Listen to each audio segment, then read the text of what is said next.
मैं डॉक्टर इंदिरा गोस्वामी, सह आचार्य गृह विज्ञान विभाग, राजकीय महारानी सुदर्शन कॉलेज बीकानेर से MA home science final year के paper 8 extension technique and programme के अंतर्गत एक विषय लेकर पुनः उपस्थित हूँ।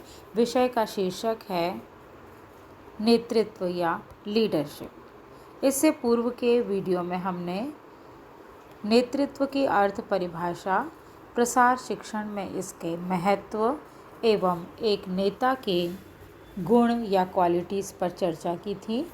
आज हम इसी क्रम में अगले वीडियो में के भाग 2 में नेता के चयन या सिलेक्शन ऑफ ए लीडर पर चर्चा करने जा रहे हैं। नेता का चयन एक बुद्धिमत्तापूर्ण कार्य होता है। बहुत सोच समझ करके दूरदर्शिता के साथ नेता के चयन की प्रक्रिया को किया जाना जरूरी होता है। नेता के चयन की कुछ विधियां होती हैं, जैसे पहली विधि है निर्वाचन की विधि, जो कि प्रजातांत्रिक प्रणाली पर आधारित होती है। यह एक सर्वश्रेष्ठ विधि होती है, निष्पक्ष विधि होती है, जिसके के द्वारा सर्वश्रेष्ठ गुण वाले व्यक्ति को चुना जाता है।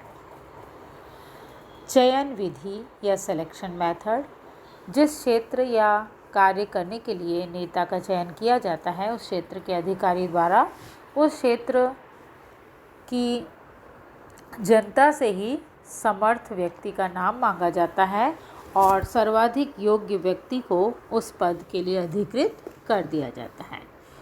यदि नेता के लिए एक से अधिक नाम आते हैं तो उसके लिए कुछ अन्य विधियों का सहारा लिया जाता है, जैसे विचार विमर्श विधि। इस विधि में सर्वश्रेष्ठ व्यक्ति का चयन करने के लिए आपसी विचार विमर्श करके उसका उपयुक्त व्यक्ति को चुना जाता है। साक्षात्कार विधि, इस विधि में साक्षात्कार के आधार पर सर्वश्रेष्ठ व्यक्ति का चयन होता है। कार्यशाला विधि, कार्य और विचार के आधार पर उसकी क्षमता को देख करके नेता का चयन किया जाता है। सामूहिक निरीक्षण विधि, सामूहिक कार्य करते समय व्यक्ति का उत्साह, उसकी कर्तव्य निष्ठा, उसकी कार्यशैली को देखकर परख कर उसका चयन किया जाता है। और नामकरण विधि, या जिसमें नॉमिनेशन मेथड कहते हैं, जिसमें कुछ विशेष गुणों के आधार पर उपयुक्त व्यक्ति का मनोनयन किया जाता है। इसके अलावा समाजमिति विधि भी एक उत्तम तरीका होता है नेता के चयन का, जिसमें समूह में लोगों से उनकी पसंद के व्यक्ति के नाम को पूछकर प्रस्तावित नामों में सबसे अधिक लोकप्रिय व्यक्ति को नेता के रूप में चुना जाता है। इसके अलावा ख्याति का आधार भी नेता के चयन के लिए होता है, जिसमें कि रेपुटेड व्यक्ति या समूह के द्वारा जो सबसे प्रतिष्ठित व्यक्ति होता है, लोकप्रिय व्यक्ति होता है, जिसे प्रसिद्धि प्राप्त होती है, उस व्यक्ति को, जो बुद्धिमान हो, सर्वप्रिय हो, ईमानदार हो, उसको चुना जाता है। जो विकास कार्यों के लिए पहल रखता हो, पर्याप्त ज्ञान रखता हो, सर्वप्रिय हो, विरोधी परिस्थितियों का सामना करने की ताकत रखता हो। इन सभी विधियों के माध्यम से एक सर्वश्रेष्ठ नेता को चुना जाता है।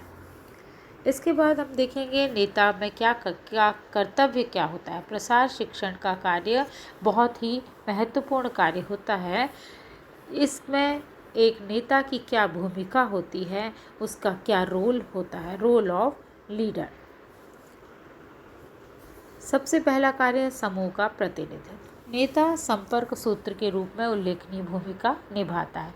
अपने क्षेत्र की प्रसार शिक्षा योजना, सामुदायिक विकास योजना, वयस्क शिक्षा योजना आदि के कार्यक्रमों को आयोजित करना, संगठित और संचालित करना, कार्यकर्ताओं और अधिकारियों के बीच में सामंजस्य बनाए रखना, यह एक कड़ी, इन सभी में एक कड़ी का काम करता है। वह समुदाय के लोगों की मूलभूत आवश्यकताओं, उनकी समस्याओं को विशेषज्ञों और वैज्ञानिकों तक पहुंचाता है और उनका समाधान प्राप्त कर पुनः लोगों तक भी पहुंचाकर उनका निवारण करता है। समूह के लिए आयोजक करने वाला या ग्रुप प्लानर, सभा, सम्मेलन, गोष्ठी, वाद विवाद, प्रदर्शनी आदि के आयोजन, संयोजक, प्रायोजक आदि के रूप में महत्वपूर्ण भूमिका निभाता है। वह लोगों को शीघ्रता और सहजता से प्रभावित कर पाता है। साथ ही प्रसार, कल्याण और विकास की योजनाओं के विभिन्न कार्यक्रमों में अधिक से अधिक संख्या में सक्रिय रूप में भाग लेने के लिए लोगों को प्रेरित भी करता है। समूह को प्रेरित करना। समूह के लोगों को नेता प्रोत्साहित करते हैं, जिससे वे आगे काम करने के लिए प्रेरित होते हैं। नेता को देखकर, सुनकर वे आश्वस्त हो जाते हैं। नेता समूह के लिए सोर्स ऑफ इंस्पायरेशन होता है। समूह को परामर्श देना, एडवाइज़र। नेता समूह के लोगों के प्रेरणा के स्रोत होते हैं, साथ ही उत्तम परामर्शदाता होते हैं। गांव के उत्थान, ग्राम कल्याण, रहन सहन के स्तर, आर्थिक बौद्धिक स्तर को उन्नत बनाने के लिए विभिन्न परिचर्चाएं आयोजित कर इस संदर्भ में समुचित सलाह भी देते हैं। समूह को सहयोग देना, ग्रुप हेल्पर। नेता समाज के लोगों के लिए एक श्रेष्ठ सहयोगी की भूमिका निभाता है। वह प्रसार कार्य के लिए आयोजित शिक्षण कार्यक्रम में प्रत्येक चरण में लोगों की सहायता और व्यवहारिक सहयोग प्रदान करता है। सूचना संवाहक। वह सूचनाओं को लोगों को प्रभावी तरीके से पहुंचाता है। जीवन के विविध क्षेत्रों में होने वाले विकासात्मक परिवर्तनों, ज्ञान, विज्ञान, तकनीकी प्रगति आदि के बारे में सूचना एकत्रित कर लोगों तक प्रसारित और प्रचारित करता है। समूह का चिंतक। नेता अपने समूह का हित सबसे पहले चाहता है। वह लोगों का वेल विशर होता है। नेता को सफलता लोगों के सहयोग से ही मिलती है। लोगों का पूर्ण सहयोग तभी मिल पाता है जब उन्हें विश्वास हो कि उत्तम नेता उनका शुभ चिंतक है। समूह में जागृति लाना। नेता समूह में उत्साह बनाने और उनमें जागरूकता लाने में सफल होना चाहिए। वह उन्हें उनके कर्तव्य और अधिकारों के बारे में भी बताता है। समूह की सामाजिक, राजनीतिक, राष्ट्रीय चेतना जागृत करने में उसकी महत्वपूर्ण भूमिका होती है। वह समूह को एक विशेष पहचान और प्रतिष्ठा भी दिलाता है। पहल करना, इनिशिएटिव लेना। कुछ काम जो समूह के लिए लाभकारी होते हैं, परंतु उस पर पहल करने में साधारण व्यक्ति डरते हैं। ऐसी परिस्थिति में नेता पहले उस कार्य को स्वयं करता है। उसका अनुकरण करके समूह के लोग लाभान्वित होते हैं। इससे उनमें सहजता आती है और वे उस कार्य को करने के लिए तैयार हो जाते हैं। समूह के लिए नीति निर्धारक। लोगों की सलाह लेकर उनकी सर्वसम्मति से वह समूह के हितार्थ नीति निर्धारित करता है और इसे उन्हें स्वेच्छा से मानने के लिए प्रेरित करता है, ना कि उन पर जबरदस्ती उन पर थोपने का प्रयास करता है। वह कार्य प्रणाली और संपूर्ण प्रक्रिया को भी सभी के उत्साह मशवरे से निर्धारित करता है। समूह का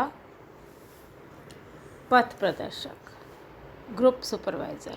नेता अपने समूह के हर कार्य का पर्यवेक्षण करता है, छोटे बड़े कार्य और संगठन पर निगरानी रखता है, उन्हें सही और सुचारू रूप से चलाने में लोगों की मदद और मार्गदर्शन भी करता है ताकि गलतियों की संभावना न हो।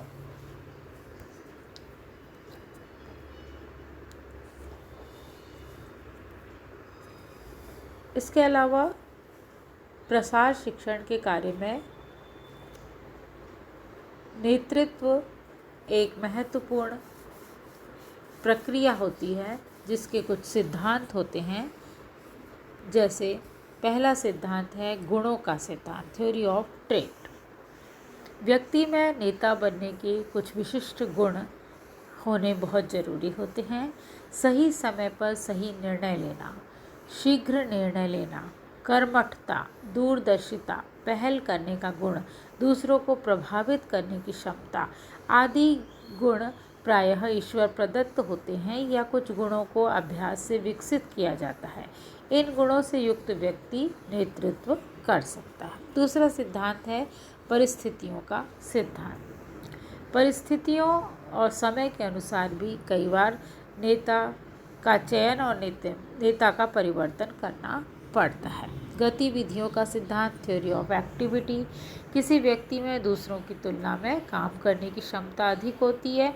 वह अपनी विशिष्ट गतिविधियों के कारण ही उस दल का नेतृत्व करने में सक्षम होता है। और चौथा सिद्धांत है अंतःक्रिया का सिद्धांत, थ्योरी ऑफ इंटरेक्शन। किसी भी व्यक्ति को कोई एक गुण नेता बनाने के लिए पर्याप्त नहीं होता है। परिस्थितियाँ, गतिविधियाँ और गुणों के साथ साथ दूसरों के साथ अंतःक्रिया करने की क्षमता उस व्यक्ति में होनी बहुत ज़रूरी है। तभी वो प्रसार शिक्षण के कार्य में लोगों की सहभागिता का फ़ायदा उठा सकता है। धन्यवाद।